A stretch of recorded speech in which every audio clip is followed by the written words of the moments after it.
നമസ്കാരം. ദിവസങ്ങൾക്ക് മുമ്പായിരുന്നു സിനിമാ ലോകത്തെയും സീരിയൽ ലോകത്തെയും വേദനയിൽ അഴുത്തിക്കൊണ്ട് നടൻ വിഷ്ണു പ്രസാദ് വിടവാങ്ങിയത്. മെയ് 2 പുലർച്ചെയോടെയായിരുന്നു അദ്ദേഹത്തിന്റെ വിയോഗം. കരൾ രോഗത്തെ തുടർന്ന് കഴിഞ്ഞ കുറേ നാളുകളായി ചികിത്സയിലിരിക്കുകയായിരുന്നു നടന്റെ അന്ത്യം. കഴിഞ്ഞ മാസമാണ് വിഷ്ണു പ്രസാദിന്റെ രോഗാവസ്ഥ വെളിപ്പെടുത്തിക്കൊണ്ട് സഹായം അഭ്യർത്ഥിച്ച് സുഹൃത്തുക്കൾ രംഗത്തെത്തിയതെല്ലാം വലിയ വാർത്തയ്ക്ക് വഴിവെച്ചിരുന്നു. കരൾ മാറ്റിവെക്കാനുള്ള ശസ്ത്രക്രിയയ്ക്ക് തയ്യാറെടുക്കുന്ന വേളയിലായിരുന്നു അദ്ദേഹത്തിന്റെ മരണം. മുൻപ് വിഷ്ണു പ്രസാദിന് സുഖമില്ലെന്നും അദ്ദേഹത്തിന് സാമ്പത്തികമായി സഹായിക്കണമെന്നും ആവശ്യപ്പെട്ട് കിഷോർ സത്യ അടക്കമുള്ള നിരവധി താരങ്ങൾ രംഗത്തെത്തിയിരുന്നു. ഇപ്പോഴത്തെ അദ്ദേഹത്തിന് പുതിയ വാർത്തയാണ് ചർച്ചയായി മാറുന്നത്. കരൾ സംബന്ധമായ അസുഖം ഗുരുതരമായതിനെ തുടർന്ന് ജീവന് പോലും ഭീഷണിയായ അവസ്ഥയിലൂടെയായിരുന്നു നടൻ കടന്നുപോയത്. കരൾ മാറ്റിവെക്കലല്ലാതെ മറ്റൊരു മാർഗവും ഇല്ലായിരുന്നു. അങ്ങനെ കരൾ കൊടുക്കാൻ സന്നദ്ധയാണെന്ന് നടന്റെ മകളും പറഞ്ഞിരുന്നു. എന്നാൽ ഈ ശസ്ത്രക്രിയയ്ക്ക് ലക്ഷങ്ങൾ വേണ്ടി വരുമായിരുന്നു. അത് കണ്ടെത്താനുള്ള ശ്രമത്തിലായിരുന്നു കുടുംബം. എന്നാൽ ശസ്ത്രക്രിയ നടക്കുന്നതിന് മുമ്പ് തന്നെ മരണം വിഷ്ണുപ്രസാദിനെ തേടിയെത്തുകയായിരുന്നു. ഇപ്പോഴത്തെ വിഷ്ണുപ്രസാദിനെ കുറിച്ചുള്ള ഓർമ്മകൾ പങ്കുവയ്ക്കുകയാണ് സംവിധായകൻ ശാന്തിവള ദിനേശ്. തന്റെ യൂട്യൂബ് ചാനലിൽ സംസാരിക്കുകയായിരുന്നു ശാന്തിവള ദിനേശ്. ഞാൻ ആദ്യമായി സംവിധാനം ചെയ്ത സീരിയലാണ് വലയം. അവസാനമായി സംവിധാനം ചെയ്ത സൂര്യ ടിവിക്ക് വേണ്ടി നിഴൽ കണ്ണാടി എന്ന സീരിയലാണ്.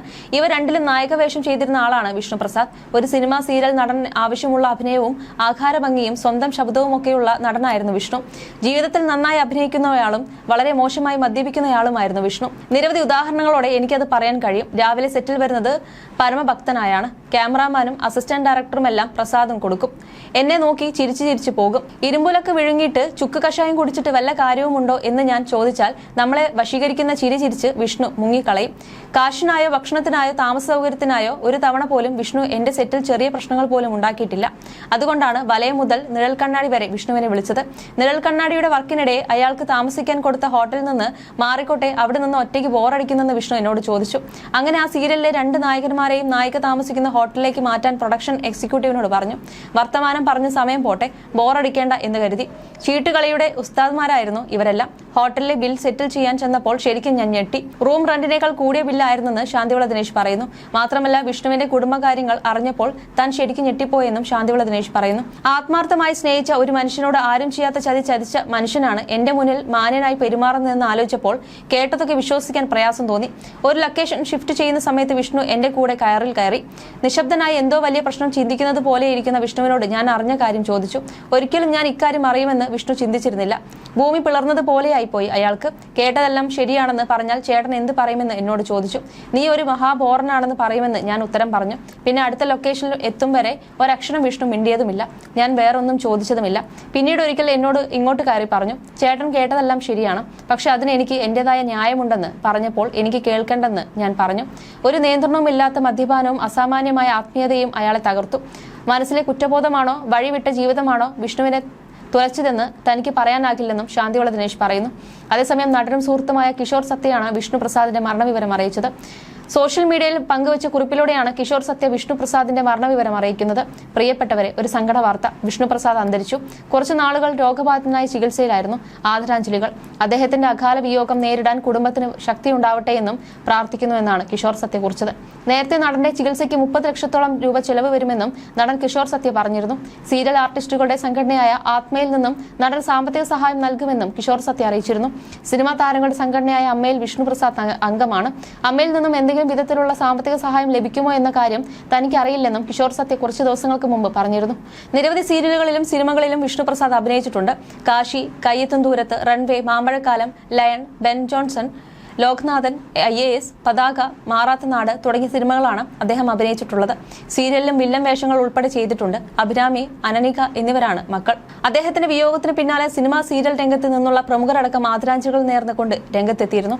നടിയും സാമൂഹ്യ പ്രവർത്തകയുമായ സീമാജി നായർ വിഷ്ണുവിനെ കുറിച്ച് പറഞ്ഞ കാര്യങ്ങളും അന്ന് സോഷ്യൽ മീഡിയയിൽ ശ്രദ്ധ നേടിയിരുന്നു. വിഷ്ണുവിന് അവസാനമായി ഹോസ്പിറ്റലിൽ പോയി കണ്ടതും അവിടെ നടന്നതുമായ സംഭവങ്ങളെക്കുറിച്ചായിരുന്നു സീമ പങ്കുവച്ച കുറിപ്പിലൂടെ വ്യക്തമാക്കിയത്.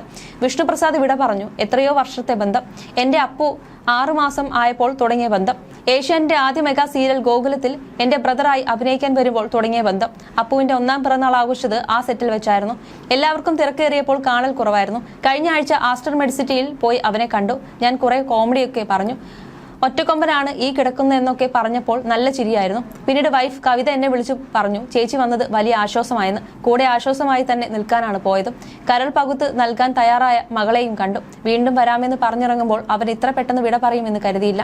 ജീവിക്കണമെന്ന ആഗ്രഹം അവനും ജീവിക്കുമെന്ന പ്രതീക്ഷ ഞങ്ങൾക്കും ഉണ്ടായിരുന്നു. പക്ഷെ ഇപ്പോൾ ഈ വിവരം അറിഞ്ഞപ്പോൾ ഭാര്യ കവിതയെ വിളിച്ച് സത്യമാണോന്നറിയാൻ അപ്പുറത്ത് കരച്ചിലായിരുന്നു മറുപടി. പെങ്ങൾ വരാൻ വേണ്ടി മോർച്ചറിയിലേക്ക് മാറ്റി. മറ്റന്നാളായിരിക്കും അടക്കം. എനിക്കാണെങ്കിൽ ഇന്നും നാളെയും വർക്കും. അവസാനമായി ഒരു നോക്ക് കാണാൻ കഴിയാതെ പോകുന്നു. വിഷ്ണു വിട എന്നും പറഞ്ഞാണ് സീമ കുറിപ്പ് അവസാനിപ്പിച്ചിരിക്കുന്നത്. 2002 ഫാസിൽ സംവിധാനം ചെയ്ത കയ്യെത്തും ദൂരത്ത് എന്ന സിനിമയിലൂടെയാണ് വിഷ്ണു പ്രസാദ് അഭിനയ രംഗത്തേക്ക് കടന്നു വരുന്നത്. ദിലീപ് കാവ്യമാധവൻ പ്രധാന വേഷത്തിലെത്തിയ റൺവേയിലൂടെ ചിന്നാടൻ വർക്കിയുടെ മകൻ ബേബി, മോഹൻലാലിന്റെ മാമ്പഴക്കാലത്തിലെ പുരമനയിലെ ചന്ദ്രന്റെ സഹോദരൻ സേതു, രസികനിലെ കരിഷ്മയുടെ ഭർത്താവ് അഖിലേഷ് നായർ, ലോക്നാഥ് IASലെ സംസ്ഥാന മന്ത്രി ദിവാകരന്റെ മകൻ ബെൻ ജോൺസണിലെ ഉണ്ണിത്താൻ, ലയണിലെ പോലീസ് ഇൻസ്പെക്ടർ എന്നീ കഥാപാത്രങ്ങൾ മറക്കാൻ കഴിയില്ല. സീരിയൽ രംഗത്തും ശ്രദ്ധേയമായ വേഷങ്ങൾ അവതരിപ്പിച്ചു. ആകാശദൂതിലെ അഡ്വക്കേറ്റ് നന്ദഗോപാലിന്റെ സഹോദരൻ ബാലഗോപാൽ, വൃന്ദാവനത്തിലെ അഡ്വക്കേറ്റ് വിഷ്ണുവർദ്ധൻ, എന്റെ മാതാവിലെ ജോൺസൺ എന്നീ കഥാപാത്രങ്ങൾ പ്രേക്ഷകർ ശ്രദ്ധ നേടിയിരുന്നു. വിഷ്ണു പ്രസാദിന്റെ അവസ്ഥയറിഞ്ഞ് നിരവധി പേർ സഹായവുമായി രംഗത്തെത്തിയിരുന്നു. പലരും നടന് വേണ്ടി സഹായം അഭ്യർത്ഥിച്ചുമെല്ലാം രംഗത്തെത്തി. എന്നാൽ എല്ലാ സഹായങ്ങളും കിട്ടും മുമ്പ് തന്നെ വിഷ്ണു പ്രസാദ് വിട പറഞ്ഞത് ഏവരെയും കണ്ണീരിലാഴ്ത്തിയിരുന്നു. സുഹൃത്തുക്കളെയും സഹപ്രവർത്തകരെയും മാത്രമല്ല മിനിസ്ക്രീൻ പ്രേക്ഷകർക്ക് വരെ വിഷ്ണു പ്രസാദിന്റെ അപ്രതീക്ഷിത വിയോഗം ഞെട്ടലുണ്ടാക്കിയിരുന്നു. മലയാള സിനിമ സീരിയൽ ഇനിയും ഒരുപിടി നല്ല വേഷങ്ങൾ ചെയ്യാനിരിക്കെ അപ്രതീക്ഷിതമായി കലാകേരളത്തോട് വിട പറഞ്ഞ നടൻ വിഷ്ണു പ്രസാദിന് ഏറെ ആദരവോടെ ശതകോടി പ്രണാമമെന്നാണ് പലരും ദുഃഖം രേഖപ്പെടുത്തി കുറിച്ചിരിക്കുന്നത്. ഏതോ ഒരു സീരിയൽ വിഷ്ണു അഭിനയിച്ച ആ സീരിയൽ ഞാൻ അവസാന എപ്പിസോഡ് വരെ കണ്ടിട്ടുണ്ട് മുടങ്ങാതെ. അന്ന് തൊട്ട് ഇഷ്ടപ്പെടാൻ തുടങ്ങിയതാണ്. വില്ലനെയും നായകവേഷത്തെയും. ഇത് വളരെ അപ്രതീക്ഷിത മരണമായിപ്പോയി. സഹായ വാർത്തകൾ കണ്ടപ്പോഴും രക്ഷപ്പെടുമെന്ന് കരുതി ദൈവത്തോട് പ്രാർത്ഥിച്ചു. പക്ഷേ മരണം കവർന്നെടുത്തു.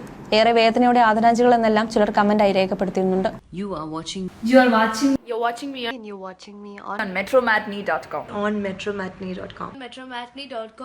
metromatney.com. Subscribe for more videos. Subscribe for more videos. Subscribe here for more videos. Subscribe now. Thank you.